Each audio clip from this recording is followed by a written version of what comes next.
Verses 36 to 41. We have here the meeting between Balak and Balaam, confederate enemies to God's Israel, but here they seem to differ in their expectations of the success. 1. Balak speaks of it with confidence, not doubting but to gain his point now that Balaam had come.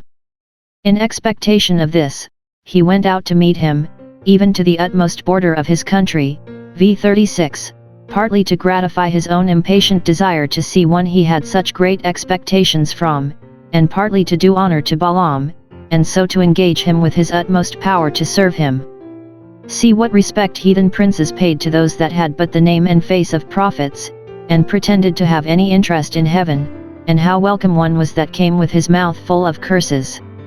What a shame is it then that the ambassadors of Christ are so little respected by most, so much despised by some, and that those are so coldly entertained who bring tidings of peace and a blessing. Balak has now nothing to complain of but that Balaam did not come sooner, v. 37. And he thinks that he should have considered the importunity Balak had used, "Did I not earnestly send to thee?" And the importunity of people inferior to kings has prevailed with many against their inclinations, and that he should also have considered Balak's intentions concerning him, "Am not I able to promote thee to honor?" Balak, as king, was in his own kingdom the fountain of honor, and Balaam should have his choice of all the preferments that were in his gift. He therefore thinks himself affronted by Balaam's delays, which looked as if he thought the honors he prepared not worthy his acceptance. Note, promotion to honor is a very tempting bait to many people, and it were well if we would be drawn into the service of God by the honor he sets before us. Why do we delay to come unto him? Is not he able to promote us to honor? Balaam speaks doubtfully of the issue, and bids Balak not depend too much upon him, v. 38. Have I now any power at all to say anything? I have come, but what the nearer am I?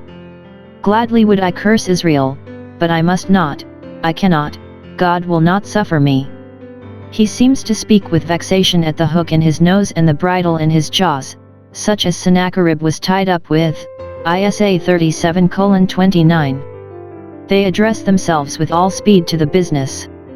Balaam is nobly entertained overnight, a sacrifice of thanksgiving is offered to the gods of Moab, for the safe arrival of this welcome guest, and his is treated with a feast upon the sacrifice, v. 40. And the next morning, that no time might be lost, Balak takes Balaam in his chariot to the high places of his kingdom, not only because their holiness, such as it was, he thought, might give some advantage to his divinations, but their height might give him a convenient prospect of the camp of Israel, which was to be the butt or mark at which he must shoot his envenomed arrows. And now Balaam is really as solicitous to please Balak as ever he had pretended to be to please God. See what need we have to pray every day, "Our Father in heaven, lead us not into temptation."